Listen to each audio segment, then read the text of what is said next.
নমস্কার বন্ধুরা, কেমন আছেন সবাই? গল্প যেখানে সত্যি চ্যানেলের আরও একটি নতুন গল্পে আবারও আপনাদের সকলকে স্বাগত জানাই। সাথে সাথে শুভেচ্ছা জানাই বাংলা নতুন বর্ষের। এই পয়লা বৈশাখ নিয়েই আজকে আমাদের গল্প। তাহলে শুনতে থাকুন গল্প যেখানে সত্যি। পয়লা বৈশাখ বাংলা নববর্ষ, বছরের প্রথম দিন। পৃথিবীর সব দেশেই পালন করা হয় নববর্ষ।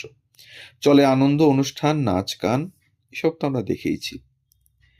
প্রকৃতপক্ষে এ বর্ষবরণের উৎসব। দূর অতীতে বাংলায় তেমন কোনো অনুষ্ঠান হতো না। পয়লা বৈশাখ মানে ছিল হালখাতার দিন। হাল শব্দটি সংস্কৃত ও ফার্সি দুটি ভাষাতেই পাওয়া যায়। সংস্কৃত হল শব্দের অর্থ হলো লাঙল, তার থেকে বাংলায় এসেছে হাল। আর ফার্সি হাল মানে নতুন।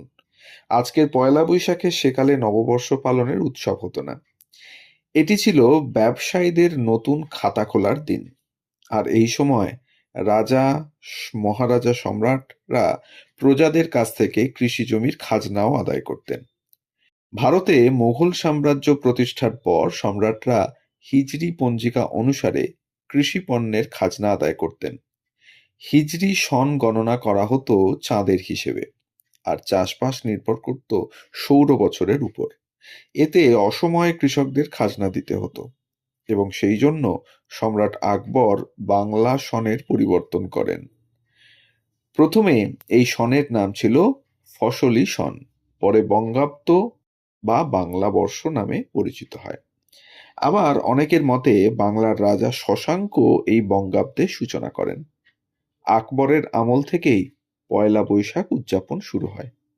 জানা যায় এই দিনেই হযরত মুহাম্মদ কুরাইশদের অত্যাচারে জন্মভূমি মক্কা ত্যাগ করে মদিনায় গিয়ে আশ্রয় নেন। এ ঘটনা আরবি ভাষায় হিজরত নামে পরিচিত। এর ৯৬৩ বছর পর যখন আকবর সিংহাসনে বসেন, তখন এই হযরত মুহাম্মদের স্মৃতি বিজড়িত এই পুণ্য দিনটি পালনের রীতি শুরু হয়। প্রত্যেকে চৈত্র মাসের শেষ দিনের মধ্যে সব খাজনা, মাশুল ও শুল্ক পরিশোধ করতে বাধ্য থাকত। বাংলার নবাব মুর্শিদ কুলি খাঁ জমিদারদের উপর নবাবী কর্তৃত্ব রাখার জন্য বৈশাখে পুণ্যাহ প্রথা চালু করেন।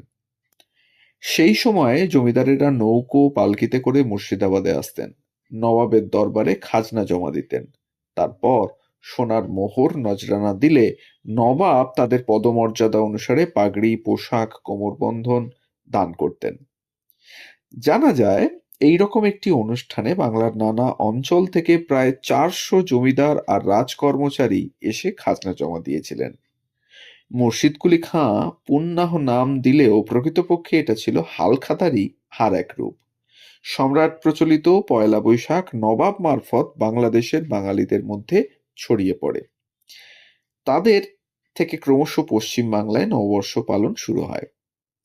আজ আমরা পয়লা বৈশাখের যে দিনটিকে নববর্ষ বলি, ঠিক ২০০ বছর আগে বাংলায় তার প্রচলন ছিল না। সে সময় নববর্ষের উৎসব বলতে ইংরেজি নববর্ষকেই বোঝানো হতো। সেকালের কবি ঈশ্বরগুপ্ত এই উপলক্ষে একটি কবিতাও লিখেছিলেন। খ্রিস্টমতে নববর্ষ অতি মনোহর, প্রেমানন্দে পরিপূর্ণ যত শ্বেত নর, চারু পরিচ্ছদ যুক্ত রম্য কলেবর, নানা দ্রব্যে সুশোভিত অট্টালিকা ঘর। এর আগে বাংলা নববর্ষে এই অট্টালিকা সুশোভিত করার কথা কোথাও পাওয়া যায় না। তখন বর্ষ বিদায়ে গাজনের উৎসব চড়ক পালন হতো। ১৯ শতকে হুতুম প্যাঁচার নকশায় সেকালের বর্ষ শেষের ভারী সুন্দর বর্ণনা রয়েছে। সেখানে লেখা আছে, এদিকে আমাদের বাবুদের গাজনতলা লোকারণ্য হয়ে উঠল, ঢাক বাজতে লাগলো, শিবের কাছে মাথা চালা আরম্ভ হলো। সন্ন্যাসীরা উবু হয়ে বসে মাথা ঘোরাচ্ছে, কেহ ভক্তিযোগে হাঁটু গেড়ে উপুড় হয়ে পড়েছে। শিবের বামুন কেবল গঙ্গা জল ছিটুচ্ছে, আধ ঘন্টা মাথা চালা হলো, তবু ফুল আর পড়ে না। ভাবা যায় কি সব প্রথা চালু ছিল। এখনো অবশ্য চালু আছে কিছু কিছু জায়গায়। গ্রামের দিকে এখনো চড়কের উৎসব, গাজনের উৎসব সযত্নেই পালিত হয়। এর পরের দিন অর্থাৎ পয়লা বৈশাখে ভূমির মালিকরা নিজ নিজ অঞ্চলের প্রজাদের মিষ্টান্ন বিতরণ করতেন, আপ্যায়ন করতেন। এই উপলক্ষে বিভিন্ন উৎসবের আয়োজনও হতো। এই উৎসব ছিল একান্তভাবেই নতুন ফসলের অনুষ্ঠান। বাংলার সমাজ, সাহিত্য, সংস্কৃতি জগতে এর ছোঁয়া পড়েনি। আসলে সে যুগে নববর্ষের ধারণা ছিল অন্যরকম। দূর অতীতে হিম ঋতু থেকে বর্ষ গণনা আরম্ভ হতো। তারা বলতেন, আমরা যেন শত শরৎ জীবিত থাকি। এই শরৎ শব্দের অর্থ বৎসর। আর তিথি নক্ষত্র দেখে বর্ষা আর শরৎকালের সন্ধিক্ষণকেই বলা হতো নববর্ষ প্রবেশের উৎসব। অষ্টমী পুজো শেষে নবমী শুরুর সন্ধিক্ষণ ছিল পুরনো বছর শেষ, নতুন বছরের শুরু। তখন 108টি প্রদীপ জ্বালিয়ে বরণ করা হতো নতুন বছরকে। ধীরে ধীরে নববর্ষের এই ভাবনা থেকে সরে গিয়ে উত্তরকালে এই অনুষ্ঠান হয়ে ওঠে শারদোৎসবের অনুষ্ঠান। আবার প্রাচীনকালের মানুষ যারা চন্দ্র সূর্যের গতি লক্ষ্য করে বছর গণনা করতে জানতো না, তারা অগ্রহায়ণ মানে অগ্র অর্থাৎ প্রথম, হায়ন অর্থাৎ বৎসর, এই মাসকেই প্রথম মাস হিসেবে বিবেচনা করতেন এবং এই মাস থেকে নতুন বছর গণনাও করতেন। এর পেছনে কারণ ছিল কৃষি প্রধান এই দেশে সেই সময় কৃষকের ঘর নতুন ফসলে ভরে উঠত। তাই তাদের কাছে হেমন্ত ঋতুর অগ্রহায়ণই ছিল শ্রেষ্ঠ মাস, মার্গশীর্ষ বা প্রথম মাস। নববর্ষের এই ভাবনা একান্তই সীমাবদ্ধ ছিল গ্রামীণ কৃষিজীবীদের মধ্যে। চৈত্র শেষে বাংলার প্রান্তে প্রান্তে হতো গাজন, চড়ক, যেভাবে আমরা আগেও বললাম। এটি সম্পূর্ণ একটি ধর্মীয় অনুষ্ঠান যা প্রধানত নিম্নবর্গের মানুষেরা পালন করতেন। অন্যদিকে ফসল তোলা শেষ হওয়ার পর যে পুণ্যাহ উৎসব পালন করা হতো, তার সঙ্গে জড়িত ছিল মানুষের অর্থনৈতিক জীবন। একদিকে রাজস্ব জমা দেওয়া হতো, তার সঙ্গে বাকি রাজস্ব ছাড় করা হতো। প্রাকৃতিক দুর্যোগ বা অন্য কোনো কারণে রাজস্ব দিতে না পারলে তাও মকুব করা হতো। জমিদাররা এই সময়ে প্রজাদের ঋণ দিতেন। রায়তরা জমিদারের কাছারিতে একত্রিত হয়ে জমিদার বা নায়েবের কাছ থেকে পান বা পান পাতা উপহার পেতেন। এই দিনটি ছিল সামাজিক আদান প্রদানের দিন। স্বাভাবিকভাবেই ধীরে ধীরে এই দিনটির গুরুত্ব অপরিসীম হয়ে ওঠে। ক্রমে তা গোটা সমাজ জীবনের সঙ্গে অঙ্গাঙ্গিভাবে জড়িয়ে পড়ে। প্রথমে যা ছিল শুধু কৃষি উৎসব বা রাজস্ব আদায়ের বিষয়, এক সময় তা হয়ে উঠল নতুন সংস্কার, নতুন সংস্কৃতি, নতুন চিন্তাধারা, তার সঙ্গে নবজীবনের আহ্বান। যা কিছু অসুন্দর, জীর্ণ, পুরাতন, তা শেষ হয়ে যাক। পয়লা বৈশাখ সেই শুভ সূচনার দিন। সবচেয়ে গুরুত্বপূর্ণ, প্রথম থেকে এই নববর্ষের উৎসব কোনো ধর্মের বাঁধনে বাঁধা পড়েনি।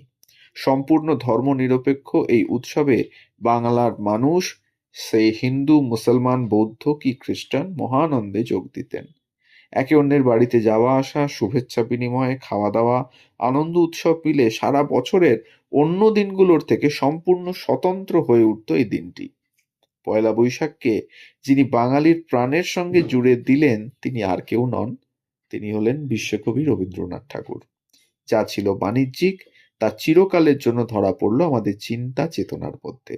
তার কবিতা, গান, প্রবন্ধ, নাটকে বারবার এসেছে নতুন বছরের স্বাগতবাণী।